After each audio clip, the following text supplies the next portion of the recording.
In a floating city where there exist rich people who get rid of their trash and of people themselves by throwing them into a great abyss, there also lives in a poor zone a boy. For him this is not right because in order to earn a living he picks up that trash, he fixes it, and he sells it. Besides, he firmly believes in a saying that goes, "In the objects that you treat with care there will dwell a spirit." But one day everything goes straight to hell when they accuse him of murdering his own father and throw him into the abyss, a hell inhabited by the beasts of the garbage. After experiencing this terrible situation, he promises to return and to take revenge on every last one of them. This story begins with our protagonist Ruto. As is his custom, when he sees the trucks transporting the trash, he slips in and enters the garbage dump. Here a guard notices him. He draws his weapon, pointing it at Ruto, and when he sees that it is the famous garbage delinquent, he hits the alert button because reinforcements are coming. Ruto throws a trash bag at them, staining one of them. He takes advantage of this small opening to escape through a duct and get out of the place. However, the gates close. More guards arrive at his position, they open fire, and they shoot at point-blank range. But due to the great speed of Ruto, he manages to dodge every single bullet. Nevertheless, one grazes his arm, causing him a wound, but this is not enough to keep him from escaping. And so he dives into a duct and, having lost all the guards, he manages to get out through a sewer. The next day, in the clean city, we hear some women talking about last night's robbery, because the garbage delinquent once again did his usual misdeeds. One of them is sure that it must be someone from the tribes. Right then they see a dirty man. After he hears her, he withdraws. Here one of them, seeing how dirty he is, mentions that those from the tribes make her feel disgust precisely because they are so dirty. The man hears this, but he does not give it importance. He puts away his little notebook and heads for a door. Upon crossing the wall, we can observe a completely different place. Here we hear some dirty fellows talking about the garbage delinquent, because they know full well that that delinquent is Ruto. So they complain among themselves that thanks to him, the disciples will once again have them in their sights.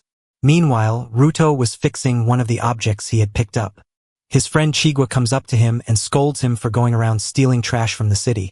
So she asks him the reason for doing this, and whether by any chance he knows that it is dangerous. Ruto argues that the rich throw away a whole lot of things that can still be used, and it simply makes him feel sorry that they end up in this place. But on the other hand, doing that also helps him with expenses.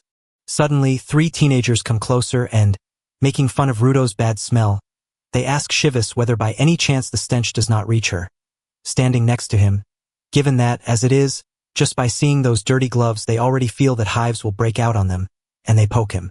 Here one of them kicks the lamp that Ruto was fixing and tells him coldly that nobody will buy that trash. Chigwa defends him and reminds them that everyone there is the same. Even so, they pay no attention and advise the girl not to hang around with him, since he is the son of a murderer. After hearing all this, Ruto only lowers his head, while the guy tells Chihu that that neighborhood was created to lock up criminals and that they are their descendants, which is the reason why they strive every single day with the aim of working honorably to clean up their bad image. However, it was all in vain because of Ruto's father, who murdered a whole lot of people. Therefore, if she continues to be together with him, they will think they are the same. This bothers Ruto.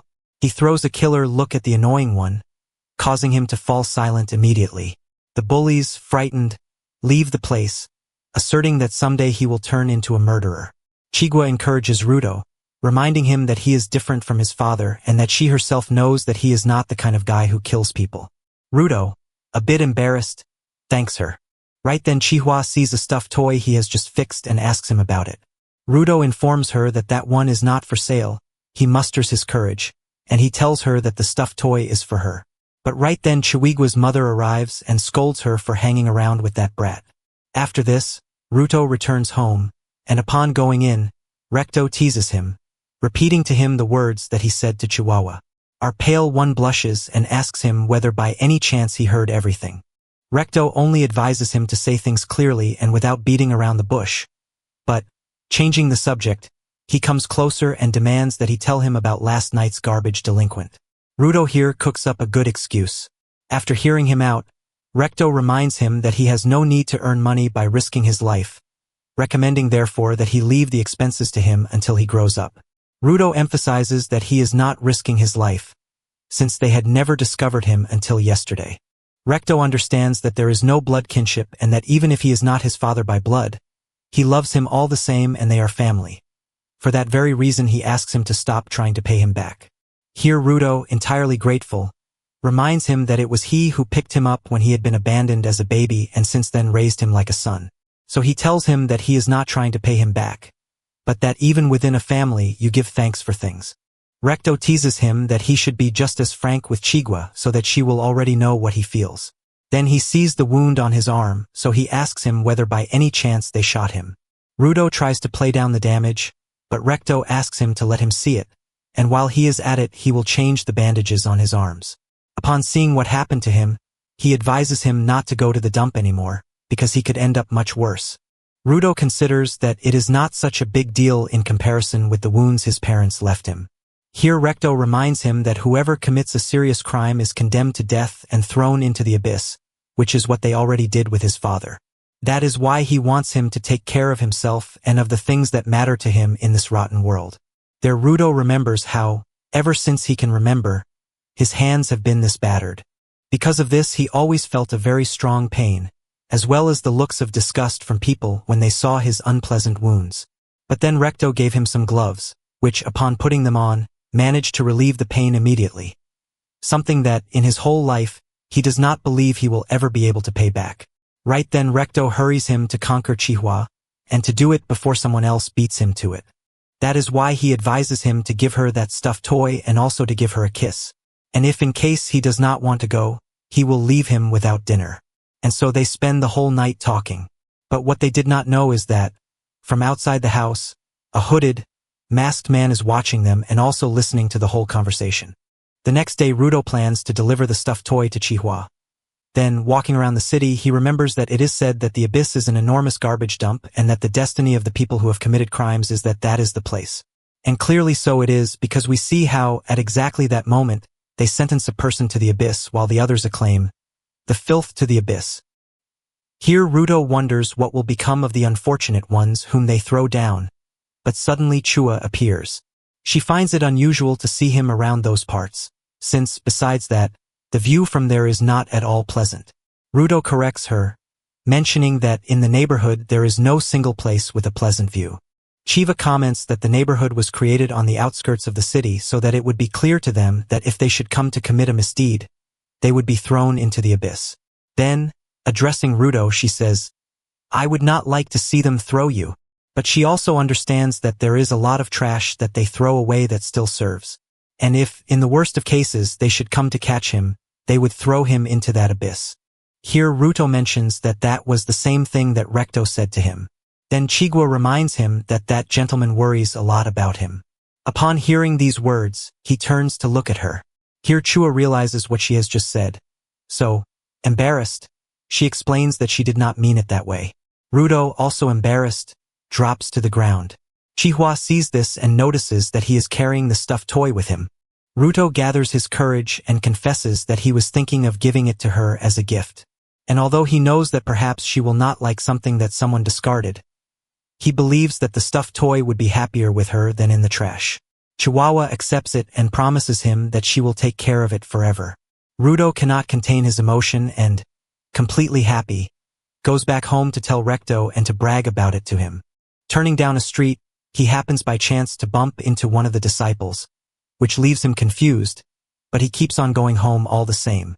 Upon arriving he regrets it, because he knows that for sure Recto will tell him that now he should confess himself. But upon opening the door he finds the masked man on top of Recto, stabbing him. Rudo fills with rage and hurls himself at the masked man, but then we see him completely weak on the floor, able only to see how that mysterious guy leaves the place. With his last strength, Recto asks him to flee from this place, and to please change this filthy world. At exactly that moment the disciples arrive. They paralyze Rudo and accuse him of murder. Rudo tries to explain to them that he is not the guilty one and that they are making a mistake, but above all that Recto is still alive. One of the guards yells at him to stop saying nonsense, because he is covered in blood. Rudo keeps trying to tell his side of the story. However, those wretches do not listen to him, and with a single punch they knock him out. After the capture, all the neighbors talk about what happened and about how Rudo supposedly killed his adoptive father. The news is so strong that it reaches the ears of Chihua, who, hugging the stuffed toy, does not believe that Ruto could have been capable of doing such a thing. Now we move over to Ruto. They have him tied by the hands while the judge pronounces his sentence. And because he committed the filthiest act of all, they will not allow a murderer like him to remain even one more second on this sacred land. Therefore, they sentence him to death. Upon hearing this, all those present acclaim the same words as always. Yes, the filth to the abyss. Ruto does not understand how everything ended up like this, and, raising his head to see whether anyone among the whole multitude of people would help him, he notices Chua. He asks her to look for the one who is guilty of murdering Recto. However, she turns her gaze away and says that he will never stop being the son of a murderer. The crowd continues to acclaim his death. Then Ruto smiles and says that the filthy ones are they, because they are nothing but garbage without will, despite having eyes and ears, so much so that they look more like some damned puppets. Just then, when the judge was about to give the order for him to be thrown down, Ruto manages to see, in the back, for a few seconds, the masked man right before he falls. With the image of the guilty one in his mind, he falls into the abyss and swears to make them descend into hell and annihilate them. After this he wakes up in the very depths of the abyss, but upon getting up he feels a strong smell, and then, looking around him, he sees an endless expanse full of trash. Suddenly the ground begins to tremble, and when he turns he sees an enormous garbage beast, which rises up from within the whole pile of refuse. During his fall, Ruto remembers his childhood because it always seemed strange to him that, even though everyone was so interested in filth and in crimes, nobody cared at all, nor did they stop to think about what happens upon falling into the abyss, and they only talked about or despised those from the tribe. We return to reality, and now Ruto is fleeing from the beasts that are pursuing him. But suddenly he is surrounded, and with no escape he asks himself, what are those things? Are they by any chance a mass of garbage? But they begin to attack him. Ruto, how is it possible, manages to dodge each one of the beasts. But when by chance he falls to the ground, he sees a person's skull. Ruto is left stunned for a few seconds. Thus he curses those above for daring to throw him into this place. Just then the ground begins to tremble and the whole mountain of earth descends. Ruto, sprawled on the ground and badly hurt, knows that if he continues breathing that air he will ruin his lungs.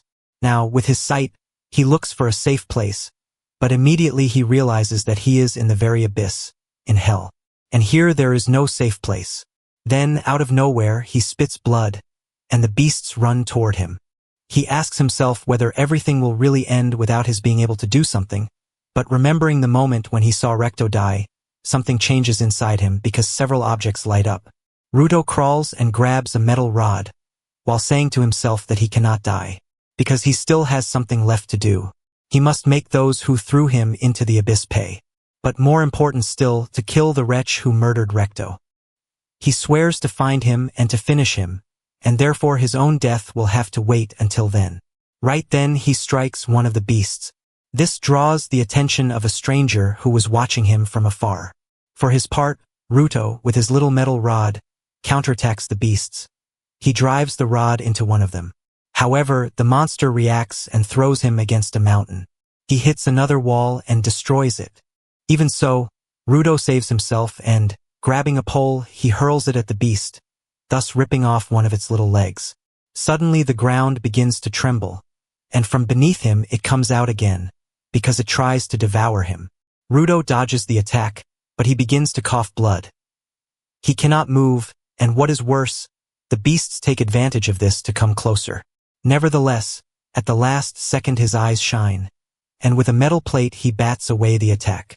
He takes advantage of having cut the leg off one and splits them both in half, thus making those creatures explode. Ruto is exhausted. However, the ground once again begins to tremble. When he turns, he sees another beast.